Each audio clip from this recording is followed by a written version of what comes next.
भारतीय क़यादत जो है तस्लीम करे या ना करे, पाकिस्तान के खिलाफ की जाने वाली हालिया मुहिम जोई में इसे कई सतह पर शदीद धचका लग चुका है। कल तक दुनिया को ये तासुर दिया जा रहा था कि जनाब भारत अब चीन के मुकाबले के लिए तैयार है, लेकिन पाकिस्तान से पंजा आजमाई के बाद पता चला कि मंजिल अभी कई नूरी साल दूर है। दोयम, पाकिस्तान पर वार करके भारत बरे-सग़ीर में अपनी दो टोक जो है बालादस्ती अमलन साबित करना चाहता था, लेकिन वो इसमें भी बुरी तरह नाकाम साबित हुआ। यानी कि इंतहापसंद हिंदुत्व की जो क़यादत ने अपने अवाम के जहनों में ताकतवर होने और भारत की तरक्की को जो कहते हैं ना कि उसके हवाले से जो गलत फहमियाँ बिठा रखी थी, वो तमाम बुत जो हैं वो पाश पाश हो गए। मोदी साहब अपनी तकरीर में जो मर्जी दावे करते रहें, लेकिन अपने जदीद तरीन तैयारों की तबाही, दिफाई निज़ाम की नाकामी और पिटाई से भी बड़ा नुकसान भारत को सिफारती सतह पर हुआ है। यानी कि मसला कश्मीर जो है दुनिया के सामने फिर से उजागर हो गया। अमरीकी सदर डोनाल्ड ट्रंप ने जहां भारत की दरख्वास्त पर 10 मई को जंगबंदी करवाने में बुनियादी किरदार अदा किया, वहीं उसी रोज़ उन्होंने मसला कश्मीर पर सालिसी की भी पेशकश कर दी। आलमी खबरसां एजेंसी रॉयटर्स के मुताबिक सदर डोनाल्ड ट्रंप ने कश्मीर के हल पर जो है जोर देकर भारतीय सिफारती अज़ाइम को जो है इम्तहान में डाल दिया। रॉयटर्स के मुताबिक भारत कश्मीर पर तीसरे फरीक की शमूलियत से हमेशा से गुरेजा रहा है, और अब जो है हम देखते हैं कि जनाब डोनाल्ड ट्रंप जो है वो कहते हैं मैं सालिसी करूंगा। भारत कैसे निकलेगा यहाँ इस कहते हैं ना इस टाइट कॉर्नर से, एक सवाल है। वैसे आज अपने बयान में अमरीकी सदर ने पाकिस्तान के साथ जल्द मुज़ाकरात करने का ऐलान किया और कहा कि जी उन्होंने पाकिस्तान और भारत के दरमियान जौहरी तनाज़े को रोका। उन्होंने ये भी कहा कि जी वो पाक भारत तिजारत में मदद देने के लिए भी तैयार हैं, लेकिन मसला कश्मीर हल किए बिना अमरीकी सदर की जो ख्वाहिश है शायद ही पूरी हो सके। देखा जाए तो भारत की मुहिम जोई जो है खित्ते और आलमी अमन के लिए ख़तरा बन चुकी है, क्योंकि उसने दो एटमी ताकतों के दरमियान तसादुम का जो इम्कान है उसको बढ़ा दिया है, या यूँ कह लें कि उस थ्रेशोल्ड को कम कर दिया है। अमरीकी जरीदे वाशिंगटन पोस्ट ने बिल्कुल दुरुस्त सवाल उठाया कि अमरीका ने जंगबंदी तो करा दी, मगर क्या ये बरकरार रह पाएगी। दूसरी जानिब पाकिस्तान और भारत के जो DGMOs के दरमियान जो है आज हॉटलाइन पर रब्ता हुआ और सीज़ फायर की तफसीलात पर बात की गई। पाक भारत बरह-रास्त मुज़ाकरात सऊदी अरब या किसी और मुल्क में हो सकते हैं, लेकिन क्या पाकिस्तान को बिना किसी शराइत के यानी कि पेशगी शराइत के बिना जो है भारत के साथ मुज़ाकरात करने चाहिए, ये सवाल है। क्योंकि भारत ने मकबूजा कश्मीर को यूनियन टेरिटरी का हिस्सा बनाकर सिंध तास मुआहदे को जो है मुअत्तल करके और पाकिस्तान पर चढ़ाई करके खेल के असूलों को बुनियादी तौर पर बदल दिया है। इसलिए बिना पेशगी शराइत के मुज़ाकरात में जाना पाकिस्तान के लिए नुकसानदेह साबित हो सकता है। तो जनाब इसलिए हम जैसे लोग कहते हैं कि जी मुज़ाकरात में बेताबी से कूद पड़ना जो है वो पाकिस्तान के कहते हैं ना मफाद के खिलाफ साबित हो सकता है। भारत के साथ इस 4 रोज़ा मार्के ने एक बात और उजागर की है, वो ये कि जी चीन के साथ पाकिस्तान की दोस्ती और इश्तराक जो है कितना अहम है, जिस पर जो है हर कीमत पर जिसे बरकरार रखना है और उसे आगे बढ़ाना हमारे लिए कितना ज़रूरी है। इन अहम नुकात पर बात करने के लिए हमारे साथ मौजूद हैं साबिक़ वफाकी वज़ीर और मारूफ दिफाई तज़कियाकार मोहतरमा शीरीन मज़ारी साहिबा। शीरीन साहिबा, वेलकम टू द शो। सबसे पहले बात शुरू करते हैं मोदी साहब की आज की तकरीर से। उसमें वही उन्होंने जहर उगला, पाकिस्तान के ख़िलाफ़ उन्होंने बातचीत की, वो जो आज़ाद कश्मीर पे उनकी तो निगाहें जो हैं वो लगी हुई हैं और आज भी उन्होंने इस बात का इरादा किया। तो ऐसे पस मंज़र में बातचीत से क्या, जो अगर कोई बातचीत की बात हो रही है तो उससे उसके क्या इम्कानात आपको नज़र आ रहे हैं जनाब? देखिए, कम से कम उसने ये तो कह दिया कि बातचीत करेंगे, लेकिन उसके बाद वही जो आम भारत का एक पोजीशनिंग होती है, पोस्चर होता है कि हम क्या कहते हैं दहशतगर्दी पे बात करेंगे, और अगर करेंगे तो और पहले दिन से मैं तो कह रही थी कि भारत भागता हुआ अमेरिका के पास गया कि सीज़ फायर कराओ, क्योंकि उनके हालत उनके साथ जो हो रहा था अटैक, पाकिस्तान जो एयरफोर्स उनके साथ कर रही थी वो नहीं बर्दाश्त कर सके, उनकी लॉसेस बहुत हुई हैं टेक्निकल भी, जानों में भी। तो वो अमेरिका ने उनको ऑब्लाइज किया, सीज़ फायर कह दिया। अब मोदी कह रहा है कि ये सीज़ फायर नहीं है, ऑपरेशन सिंदूर अभी जारी है, ये पॉज है। क्या मतलब पॉज है? उधर DGMO सीज़ फायर की बात कर रहे हैं, मोदी पॉज की बात कर रहे हैं। तो जब तक हिंदुस्तान में एक क्लैरिटी नहीं आएगी, एक पोजीशनिंग सही नहीं होगी, बातचीत कहाँ होगी? ये भी बड़ी बात है कि सीज़ फायर अभी मेंटेन्ड है, लेकिन कब तक होगी? और ये मैं समझती हूँ आप सीज़ फायर की बात जब करते हैं, आप सिर्फ इंटरनेशनल बॉर्डर्स पे नहीं कर सकते। सीज़ फायर आपको LOC पे बहुत लाजमी है। आप कश्मीरीज ने सबसे ज़्यादा सफ़र किया है अभी जो जंग हुई है, डिस्प्लेसमेंट कश्मीरी सिविलियंस की हुई है, लाइफ लॉसेस उधर हुई हैं। आप कैसे कह सकते हैं कि सीज फायर सिर्फ इंटरनेशनल बॉर्डर पे है, लेकिन हिंदुस्तान एलओसी के ऊपर जो मर्जी करे, कत्ले आम कर दे? ये एक्सेप्टेबल नहीं होना चाहिए पाकिस्तान को। अच्छा, अब ये जब हम देखते हैं कि अमेरिका की तरफ से आज भी जो स्टेटमेंट आई डोनाल्ड ट्रंप की तरफ से कि जी मैंने जो है बातचीत करवाई और मतलब मुज़ाकरात होने चाहिए, दोनों को फैसिलिटेट करने के लिए तैयार हूँ, ये तमाम बातें हो रही हैं। तो हमारे यहाँ एक सेक्शन है कि जो बड़ा पुरुमीद हो जाते हैं इस तरह की बातों से, और वो समझता है कि जी मुज़ाकरात होंगे। लेकिन फिर ये सवाल होता है कि अगर मैं एक प्रेमिस बनाते कि जी मुज़ाकरात होते हैं, तो क्या पाकिस्तान को बिना शराइत के मुज़ाकरात में जाना चाहिए, या जो पिछली हुकूमत एक फ़ैसला किया था कि जी जब तक वो रोल बैक नहीं करते 5 अगस्त 2019 के इक़दामात जो उन्होंने यूनियन टेरिटरी का हिस्सा बनाया, तो उस पर सिंतास मुआहिदा भी उन्होंने मुअत्तल करके एक उन्होंने डायमेंशन क्रिएट कर दी है, तो पाकिस्तान को सूट करेगा जाना मुज़ाकरात में विदाउट एनी कंडीशंस? देखिए, कंडीशनैलिटीज के बगैर डायलॉग वेस्ट ऑफ टाइम है, मतलब कोई तुक ही नहीं बनता ना। आप एक चीज़ पे बात करना चाहते हैं, हिंदुस्तान किसी और चीज़ पे बात करना चाहती है। पाकिस्तान की अब भी जो पाकिस्तान ने कहा है कि 3 चीज़ों पे बात होगी, कश्मीर पे होगी और रेजोल्यूशन ऑफ द डिस्प्यूट, और हमने वाज़े तौर पे कह दिया according to UN security council resolutions, और मैं आई एम ग्लैड कि हमने ये रखा है। दूसरा हमने कहा इंडस वाटर ट्रीटी पे बातचीत होनी चाहिए, और तीसरा हमारा बातचीत का एजेंडा है दहशतगर्दी का, जो हिंदुस्तान पाकिस्तान में बड़े अरसे से करता आ रहा है। तो अगर आप इस एजेंडा पे हिंदुस्तान तैयार नहीं है, तो आप किस चीज़ पे बातचीत करेंगे? एक दूसरे की शक्लें देखेंगे बैठ के? और अब आप ट्रेड पे कैसे बातचीत कर सकते हैं जब आपकी फोर्सेस आईबॉल टू आईबॉल है, जब आपकी डेटॉन्ट नहीं है, रेप्रोशमो किसी चीज़ पे नहीं है, तो आप ट्रेड किधर से आएगा? तो ज़रा कि पहले तो होता है ना कि मुज़ाकरात से पहले इत्मीनान साजी की ज़रूरत होती है, तो इत्मीनान साजी का तो इम्कान ही नहीं है जो जिस किस्म की बदइत्मादी है पाकिस्तान और भारत के दरमियान। तो आप क्या समझती हैं कि ये जो हमारे यहाँ लोग एकदम बाज़ लोग एक्साइटेड हो जाते हैं, जिनको मैं अज़राए मजाक अम की फाख्ता है और कबूतर कहता हूँ, कि वो चीज़ों को समझे बगैर जो है वो कहते हैं कि जी एकदम कि ट्रेड के ऊपर भी बात करनी चाहिए और फला काम भी होना चाहिए, तो उसके तो इम्कानात बिल्कुल, जो सब वहाँ पर रवैया है भारत में, उसके तो बिल्कुल इम्कानात नहीं है। देखिए, जब तक इंडिया में एक पहली बात है, मोदी और उसकी हुकूमत को क्लैरिटी नहीं है, उसकी फौज सीज फायर कर रही है, डीजीएमओस बात कर रहे हैं सीज फायर की, मोदी है जैसे मैंने अभी कहा कह रहे पॉज है, सीज फायर नहीं है, ऑपरेशन सिंदूर जारी है। तो कम से कम ये कन्फ्यूजन तो हटाए अपने दिमाग से। मोदी करना क्या चाहते हैं? जंग फिर से लड़ना चाहते हैं? हमें वाज़े होना चाहिए। और मैं समझती हूँ we should be on alert, क्योंकि मोदी का कोई पता नहीं, उसकी फौज की, उसकी हुकूमत की और उसकी अपनी इतनी बेइज्जती हुई है, इतनी बेइज्जती हुई है, और अपने मुल्क में उसकी हुई है। लोग अब पूछ रहे हैं, वो जो इंडियन मीडिया ने एक हंगामा मचाया हुआ था कि जी पूरा पाकिस्तान कॉन्कर हो गया है, कराची तबाह हो गया है, इस्लामाबाद पे भी हिंदुस्तान की फौजें आ गई हैं।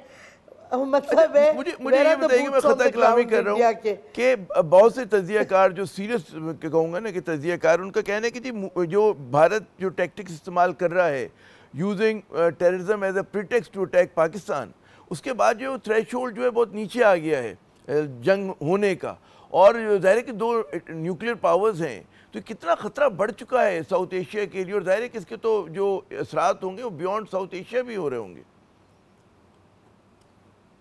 देखिए, मोदी की स्पीच एक जोकर की स्पीच लग रही थी। He was talking India made weapons, Rafale Indian made है, वो जो रशियन ABM सिस्टम दिया है वो इंडिया मेड है।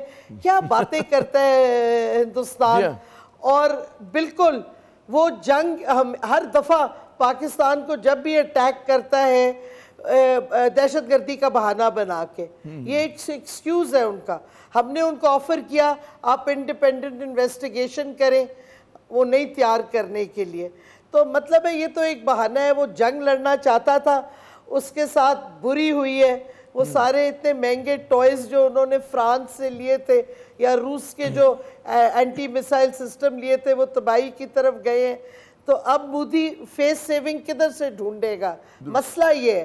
अच्छा, ये जो हम आज जो एक्चुअली एक तर्स भी आता है कि इतने बड़े मुल्क का prime minister is so confused, उसको पता ही नहीं किधर जाना है, आगे करना क्या है। वो रोता हुआ गया था, ट्रंप ने उनको सीज फायर दिलवा दी, उसके आगे उसको नजर नहीं आ रहा। ये जो आपने ट्रंप की बात की, चुप करके इंतजार करना चाहिए कि पाकिस्तान ने ज़ाहिर के अमेरिकन जो किरदार है उसको खुशामदेद कहा। भारत का हमेशा से रवैया रहा है कि जी कोई तीसरा फरीक नहीं आए। आपके ख्याल में सिफारती सतह पर एक सेटबैक है भारत के लिए? कश्मीर इशू के ऊपर बात हो रही है, अमरीका सालिसी की पेशकश कर रहा है, तो जी एक बात अपना भूलें, अमेरिका का हिंदुस्तान के साथ स्ट्रेटेजिक अलायंस है, 1, 2, 3 न्यूक्लियर एग्रीमेंट है, क्वाड का मेंबर है हिंदुस्तान, तो हम कोई स्ट्रेटेजिक पार्टनर नहीं है अमेरिका के।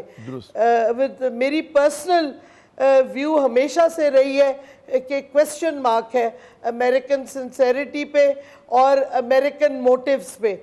तो इस वास्ते मैं तो अमेरिका को और सारी दुनिया को मेरी व्यूज़ पता है, मैं अमेरिका को सस्पिशियसली देखती हूँ, उस पर बहुत से क्वेश्चन मार्क्स आते हैं।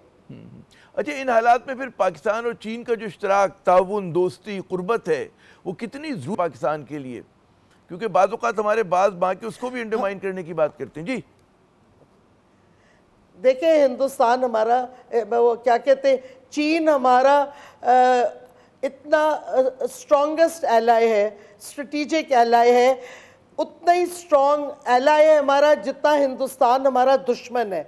और हमारी चाइना के साथ जो रिलेशनशिप है उसको हरगिज किसी बेसिस पे अंडरमाइन नहीं करना चाहिए। अमरीकनों को खुश करने के लिए हमें चीन से अपने ताल्लुकात वाटर डाउन नहीं करने चाहिए और हमें इनको वीकन नहीं करना चाहिए, क्योंकि इस जंग में भी पता चल गया कि कौन हमारे साथ खड़ा है जंग के वक्त में भी।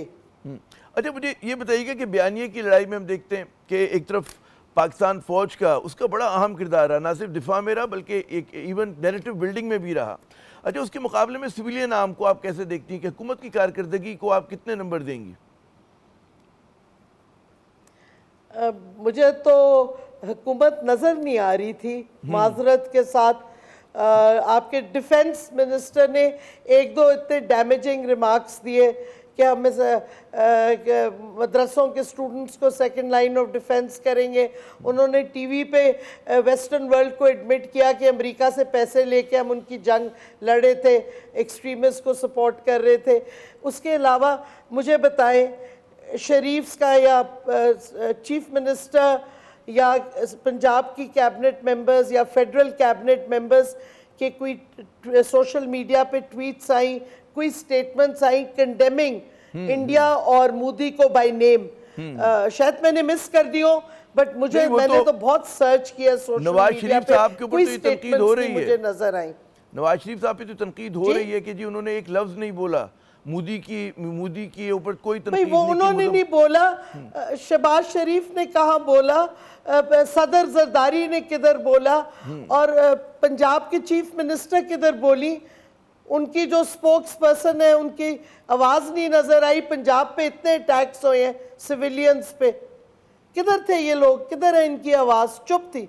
दुरुस्त कहा आपने, बहुत बहुत शुक्रिया श्री मलारी साहिबा, आपने अपना कीमती वक्त दिया। यकीनन पाकिस्तान आर्मी ने, आर्म्ड फोर्सेस ने, फ़ौज पाकिस्तान ने, एयरफोर्स, नेवी, हमारी जो मिलिट्री है, उसने एक बड़ा ज़बरदस्त किरदार अदा किया। ना सिर्फ उन्होंने लड़के दिखाया बल्कि नैरेटिव बिल्डिंग में जो थे वो बिल्कुल पेश थे। और वाकई जहाँ पर जो हमें जो कमज़ोरी नज़र आई वो हमें सिविलियन उसके ऊपर नज़र आई कि जहाँ पर हमारे बाज़ मिनिस्टर्स जाते भी थे तो वो बड़ा वीक बॉल या नो बॉल करा दिया करते थे, जिससे वजह इसके कि पाकिस्तान का केस मजबूत हो। वो कमज़ोर आपको दिखाई देता था, जिसकी अभी मिसाल भी दी जैसे श्री मजारी साहिबा ने, तो यकीनन पाकिस्तान को तवज्जो देने की ज़रूरत है कि अपने जो हमारा सिविलियन नैरेटिव बिल्डिंग का महाज है उसको मज़ीद मजबूत करना है, भारत को दो टोक जवाब देना है। हम एक्सपेक्ट करते हैं वज़ीर आज़म साहब से, जिस तरह मोदी ने आज जो है लंतरानियाँ की हैं, जो उन्होंने मतलब पाकिस्तान के खिलाफ जहर उगला है, तो उसका जवाब जो है नवाज, वो कहते हैं ना वज़ीर आज़म जो है शहबाज शरीफ साहब, उनकी तरफ से आना चाहिए। तो यहाँ पे एक वक्फा लेते हैं, वक्फे के बाद जब हम दोबारा हाजिर होंगे तो एक बहुत ही अहम मौजू के साथ आपके सामने आएंगे कि जनाब जो एक कहते हैं ना कि वर्ल्ड वॉर 2 के बाद, दूसरे जंग अज़ीम के बाद जो एक फ़ज़ाई मार्का सबसे बड़ा हुआ है, उसकी तफसीलात क्या हैं और उसमें क्या सबक है, और उससे दुनिया भर के जो दिफाई तजियाकार हैं वो अपने आप को कैसे उससे एजुकेट कर रहे हैं। तो बात होती है वक्फे के बाद। जनाब इन दिनों दुनिया भर के मीडिया में पाक भारत फ़ज़ाई मार्के की गूंज है। कहा यह जा रहा है कि जी जंग अज़ीम 2M के बाद सबसे बड़ी तादाद में अगर जंगी जहाज़ एक दूसरे के मद्दे मुकाबिल आए तो 6 और 7 मई की शब पाकिस्तान और भारत की फ़ज़ाइया के थे 100 से ज़ायद जहाज़। लेकिन दिलचस्प बात यह थी कि घंटा भर जारी रहने वाले जो मार्का था उसमें दोनों फरीकों ने अपनी अपनी फ़ज़ाई हदूद में रहकर उन्होंने ये लड़ाई लड़ी। इस मार्के में पाक फ़ज़ाइया सुरखरू हुई, दुश्मन के 5 जहाज़ बशमूल 3 फ्रांसीसी साख्ता राफेल जो हैं गिरा दिए गए। बाद में पाकिस्तान की जो है मतलब फोर्सेस ने फिगर को रिवाइज किया और कहा कि जी 6 तैयारे दुश्मन के तबाह किए गए। दुनिया भर के दिफाई माहिरीन इस मार्के में इस्तेमाल होने वाले तैयारों, हथियारों और हिकमत अमली का एक अरसे तक जो है तज्जिया करते रहेंगे, जिसमें चीन की जदीद तरीन टेक्नोलॉजी का पहली बार मगरब की बेहतरीन टेक्नोलॉजी से जो था मुकाबला था। इस मार्के का एक और अहम पहलू स्टेट ऑफ द आर्ट मवासलाती या कम्युनिकेशन टेक्नोलॉजी का इस्तेमाल था, साइबर वॉर का जो इस्तेमाल था वो था। अब जबकि मार्के की गर्द जो है कुछ बैठ चुकी है तो ज़रा ये समझते हैं कि पाकिस्तान ने दुश्मन को जो है इस मुकाबले में जो है और फ़ज़ाई बालादस्ती जो थी वो कैसे हासिल की। अगर दुश्मन जो है जल्द या बदेर दोबारा पलटता है तो हम इस बढ़तरी को कैसे बरकरार रख पाएंगे।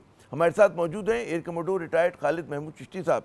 बहुत बहुत शुक्रिया चिश्ती साहब अपना कीमती वक्त देने का। हम देखते हैं जी पहली बार जो हकीकी जंग में जो है जदीद तरीन टेक्नोलॉजी जो है चाइनीज़ कहते हैं ना मद्दे मुकाबिल आई मगरिब के।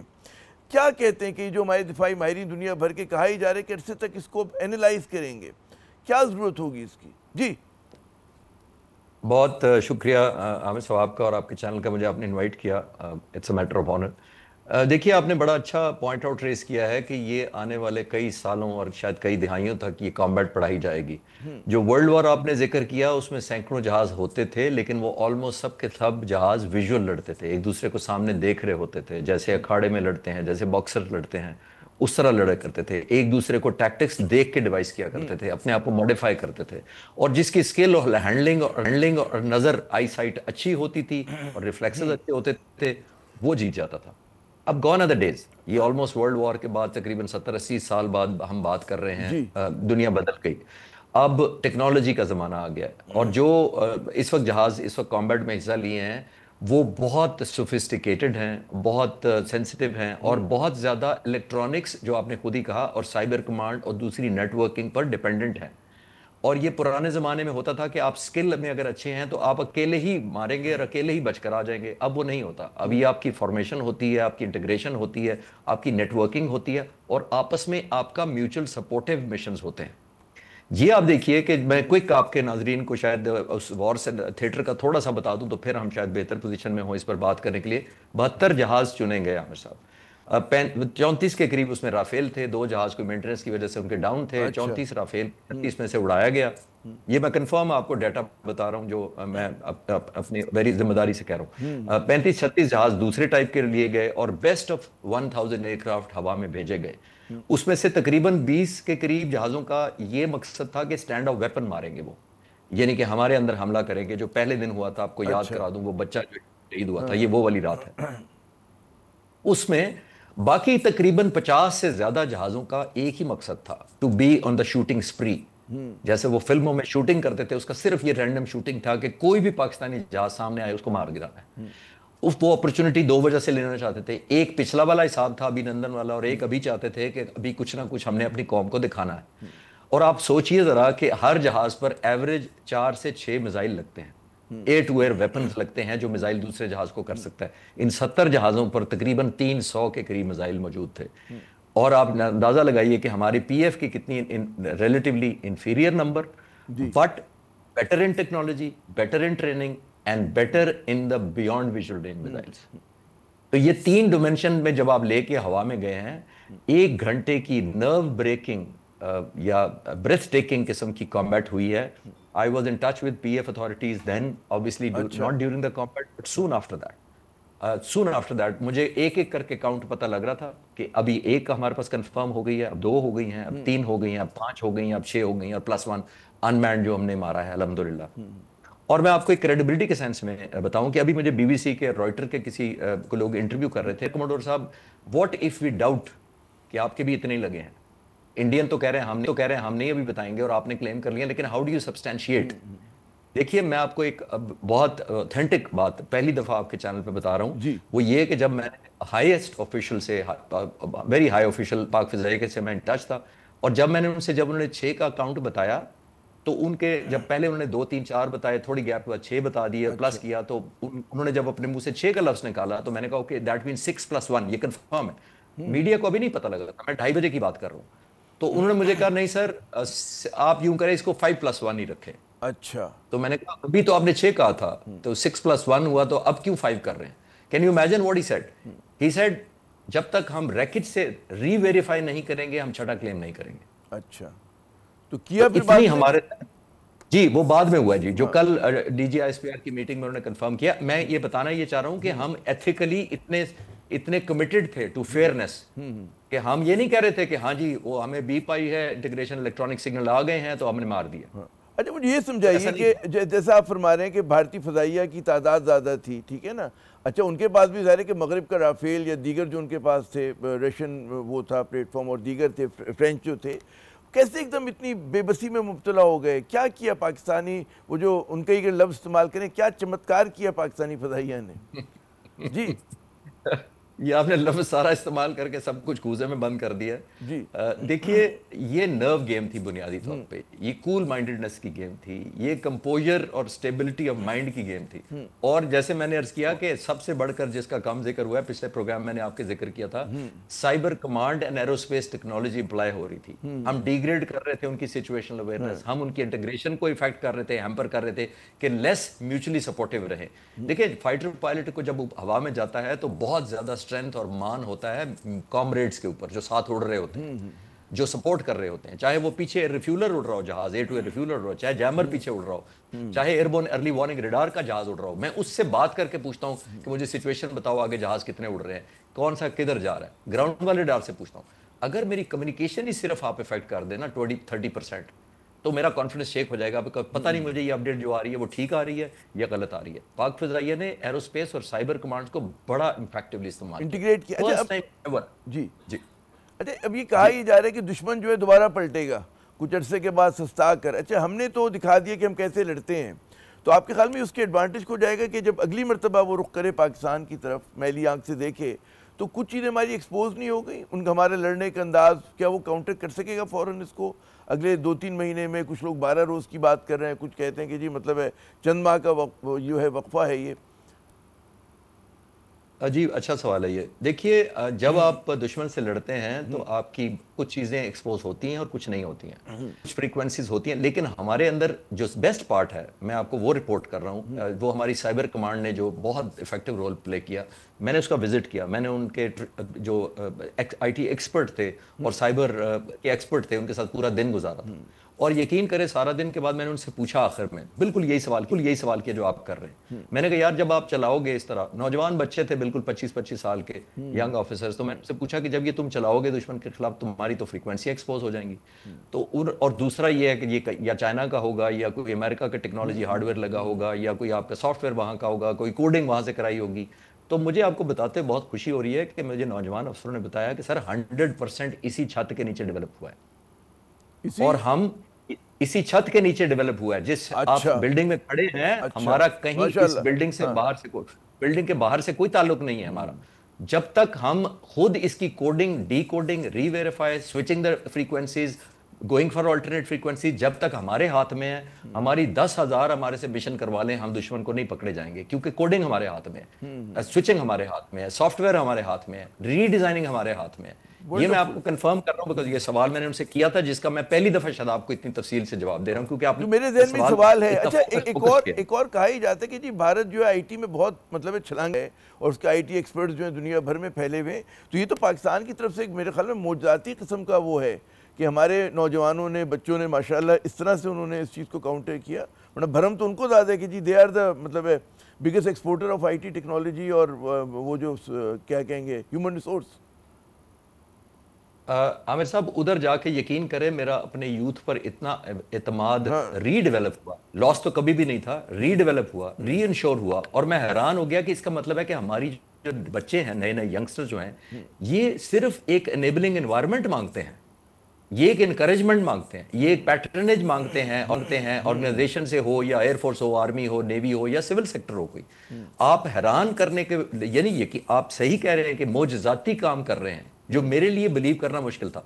और यकीन करें कि उस वक्त जब उन्होंने मुझे कहा था कि हम ये भी कर सकते हैं, ये भी कर सकते हैं, ये भी कर सकते हैं, तो मैं समझता था ये यंग ब्लड है, थोड़ा ज्यादा एम्बिशियस प्लान बता रहे हैं अपना, शायद अपने आप को ज्यादा ओवररेट कर रहे हैं। यकीन करें, अब मैं क्योंकि सुने हैं जब मैंने प्लान्स उनके और जिस तरह उन्होंने इफेक्ट किया है, यकीन करें वो अब बहुत हम्बल थे, वो बहुत ही ह्यूमिलिटी से कह रहे थे। Now I can confirm it. अच्छा, आपने भी पढ़ा होगा, मतलब है जो इंटरनेशनल मीडिया में इस पूरे मार्के के ऊपर गुफ्तगू हो रही है, लिखा जा रहा है बड़े बड़े अखबारात के अंदर, उसमें वो तकाबुल करें जी चीनी टेक्नोलॉजी और मगरिब की टेक्नोलॉजी का। उनका ये कहना है कि जी चीनी टेक्नोलॉजी को अब आप ये नहीं कह सकते कि बोरोड है, और पहली मरतबा उन्होंने मैदान जंग में टेस्ट हुआ है और बड़ा उन्होंने साबित किया है। किस तरह से मुआवजा करेंगे आप ये जो लोग, जो मगरिब उसकी इंटरप्रिटेशन दे रहा है कि जी अब हमें उसको एनालाइज करना होगा, एक संजीदा थ्रेट आ गया हमारे सामने। जी देखिए, इन ऑपरेशन से पहले कुछ अर्सा पहले मैंने अपने YouTube चैनल पे एक J10C की डॉक्यूमेंट्री डाली और पायलट्स के इंटरव्यू किए, और यकीन करें नीचे कमेंट्स में इंडियंस की तरफ से, मोस्ट प्रॉब्ली इंडियन थे, वो नाम इस तरह के थे, आई कुड मेक आउट, उन्होंने ये मजाक में कहा था नीचे, और राफेल के मुकाबले में उन्होंने कहा कि तुम मजाक कर, मुझे कहा गया कि ये are you joking, are you trying to compare J10C with Rafale, जो बेस्ट वेस्टर्न टेक्नोलॉजी और फ्रांस की नंबर 1 टेक्नोलॉजी है, तुम चाइनीज मिसाइल ले रहे हो, चाइनीज जहाज खरीद रहे हो, तुम लड़ोगे।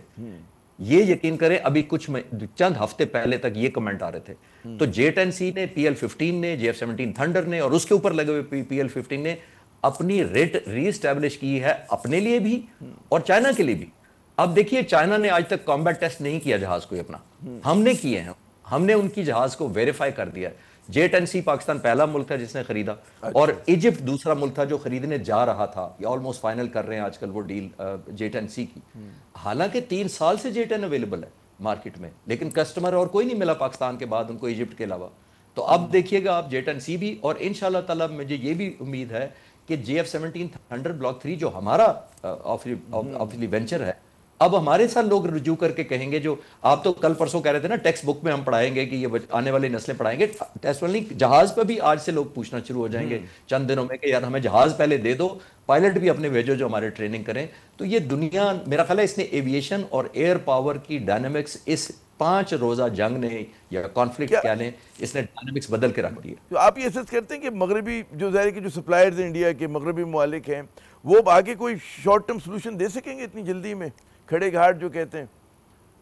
नहीं जी नहीं, ये शॉर्ट टर्म नहीं होता, ये ऐसे ही है जैसे स्किल ट्रेनिंग और मोटिवेशन एक रात में नहीं आ सकती। अगर आप 3 महीने बाद दोबारा पाकिस्तान को एंगेज करेंगे तो आप नहीं ये नहीं मैं कह सकता कि अब वो इंडियन बेटर ट्रेंड हो गए हैं। अगर वो बेटर ट्रेंड नहीं थे, मैं इल्जाम नहीं लगा रहा, अगर कोई ये गेस करता है कि उनकी ट्रेनिंग फॉल्टी थी, तो 3 महीने में ट्रेनिंग नहीं होती। ट्रेनिंग भी एक लेगेसी की तरह होती है, एक कैरी ऑन करती है, एक स्टैंडर्ड होता है जो आपने मेंटेन करना होता है, और पीछे उसके परसेवरेंस होती है और डिवोशन और डेडिकेशन होती है, जज्बा ईमान होता है, वो भी आप नहीं खरीद सकते। तो इट्स अ कॉम्बिनेशन।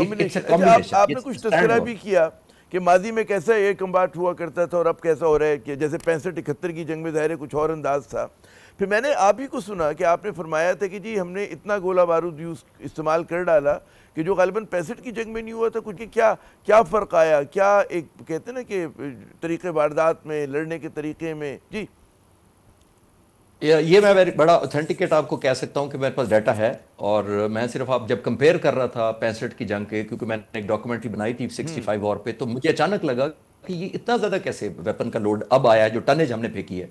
तो देन मैंने अपने कंप्यूटर से और बाकी अपने डाटा से पुल आउट किया, तो I compared and I can assure you, अब मैं रीजन पे बाद में आता हूं, आई कैन अश्योर यू कि जो हमने 4.5 घंटे में टनेज फेंकी है वेपन्स की डिफरेंट शक्ल में, डिफरेंट वेपन्स के जरिए, मिसाइल्स के जरिए, ड्रोन्स के जरिए, जहाजों के जरिए, स्टैंड ऑफ वेपन्स के लिए, वो ज्यादा है 65 की पूरी जंग से। मैं रीजन बताता हूं कैसे। उस जमाने में F-86 जहाज होते थे आमिर साहब, वो कैरी करते थे 500 पाउंड्स का एक बॉम्ब या 2 बॉम्ब, 3 बॉम्ब, 4 बॉम्ब, और जाहिर है पीरियडिकली होते थे, और सक्सेस रेट बहुत कम होता था। सक्सेस मैं इसलिए कहता हूं कि एक्यूरेसी उस तरह नहीं होती थी। अब बहुत लीथल हो गया है। J-10C अकेला एक जहाज 7 टन वेपन्स कैरी कर सकता है, 7 टन। अब इमेजिन करें कि उस जमाने के कितने जहाज में लाएंगे तो एक 7 टन उठा के ले जाते होंगे। नंबर 1, इंजन ह्यूजली पावरफुल हो गए, इनकी थ्रस्ट उस जमाने के जहाजों से कम 6-6, 7-7 गुना ज्यादा है। ये मैं आपको बताता चलूं। अब जब ये हम देखते हैं तो वेपन कैरिंग कैपेसिटी ज्यादा हो गई है, तो ऊपर से इनकी एक्यूरेसी बहुत ज्यादा हद तक लीथल हो गई है। तो आपने नोट किया, जो मैं शायद पहले भी आपके प्रोग्राम में कह रहा था, कि 4.5 घंटे की इस कैंपेन ने ये वक्त बताएगा, जब आप जैसे जर्नलिस्ट सीरियसली इसको वैल्यूएट करेंगे या अमेरिका से आपको खबरें मिलना शुरू हो जाएंगी, ये कुछ अरसे में आपको, ये मेरी बात याद रखिएगा, कंफर्म हो जाएगा कि इंडिया ने ये 4.5 घंटे की कैंपेन की वजह से अमेरिका को अप्रोच किया, बिकॉज दे थॉट कि पेन थ्रेशोल्ड क्रॉस कर रही है। और यही पाक फिजाइया के एयर चीफ ने किया है। और जो मैं अपनी डॉक्यूमेंट्री में कहता रहा कि इसको सादा ना लें, he is a very aggressive person, he did it. 4.5 घंटे जितनी टारगेटेड बॉम्बिंग हुई है सर, पठानकोट से लेकर भुज तक, और भुज है समंदर के पास उनका बेस, जो कराची के ऑपोजिट है, वहां तक हर बेस को न्यूट्रलाइज कर दिया गया, एयरबेस को। हर जो मेजर फ्यूल डंप थे वो उनको उड़ाया गया, जो एमुनिशन डंप थे उनको टारगेट किया गया। और सबसे बड़ी बात कर, जो मैं समझता हूं जिसकी वजह से सारा पैंतरा बदल गया जंग का, वो थे S-400 को टारगेट करना।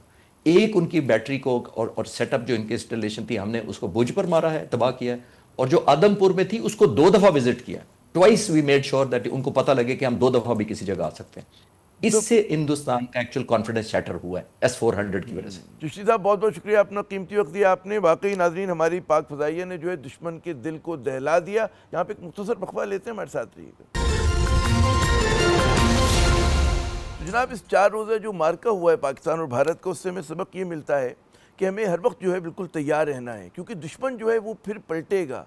जो इस वक्त हिंदुत्व की जहनीत है और जितना उनको अज़मियत का सामना करना पड़ा है, शर्मनाक किस्म की जो उनको वो हुआ है शिकस्त, उसके बदले में वो कहते हैं ना कि वो इंतकाम की आग में जल रहे हैं।